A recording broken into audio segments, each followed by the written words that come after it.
மகிமையை பெற்றுக்கொள்வோம். இயேசு கிறிஸ்துவுக்குள் பிரியமான சகோதர சகோதரிகளே, இந்த நிமிட நச்சதிக்கு இயேசுவின் நாமத்தில் நான் உங்களை அன்போடு அழைக்கிறேன்.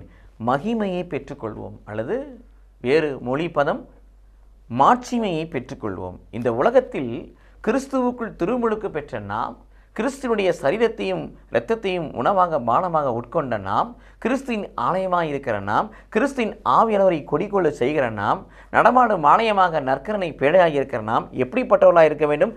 மகிமையை பெற்றுக்கொண்டவர்களாக இருக்க வேண்டும்.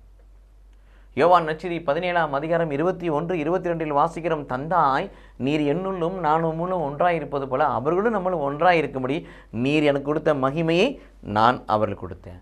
அப்போ அந்த மகிமையை எதன் வழியாக கொடுக்கிறார்?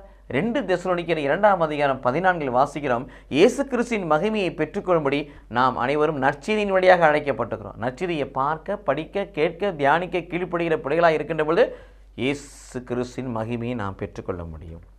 யோவான் நற்செய்தி 12ஆம் அதிகாரம் 26 வாசிப்பது போல, கடவுளுக்கு பிரியமான ஊழியத்தை செய்கின்ற பொழுது ஒருவன் எனக்கு ஊழியம் செய்தால் என் தந்தை அவனை மகிமைப்படுத்துவார். தந்தை மகிமைப்படுத்தும் அளவுக்கு நான் கடவுளுக்கு பிரியமான ஊழியத்தை இந்த பூமியிலே செய்ய வேண்டும். ஆக கடவுளுடைய ஊழியக்காரர்களாக இருக்கும் பொழுது, ஆண்டவருக்கு பிரியமான ஊழியங்களை செய்கின்ற பொழுது தந்தை கடவுள் தன் மகிமையை நமக்கு கொடுக்கிறார்.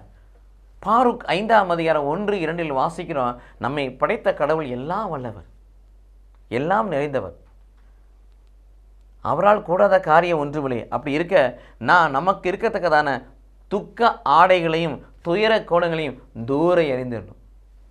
எரிஞ்சிட்டு கடவுள் தருகிற மகிமையை மணிமுடியென சூட்டிக்கொள்ள வேண்டும்.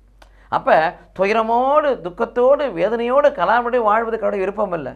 என்னை படைத்த கடவுள் இருக்கிறார், எல்லாம் வல்லவர், அவர் எனக்கு எல்லாம் செய்ய நான் வல்லவராக இருக்கான்னு சொல்லி நமக்கு இருக்கிற அந்த புழுக்கத்தை, துக்கத்தை, துயரத்தை, வேதனையை, கலாமையை, துயரத்தின் ஆலைகளை, துக்க கோணங்களாக தூக்கி எறிஞ்சிட்டு அவருக்கு முன்பதாக அவர் தருகிற மகிமை மணிமுடியாக சூடிக்கொள்ள வேண்டும்.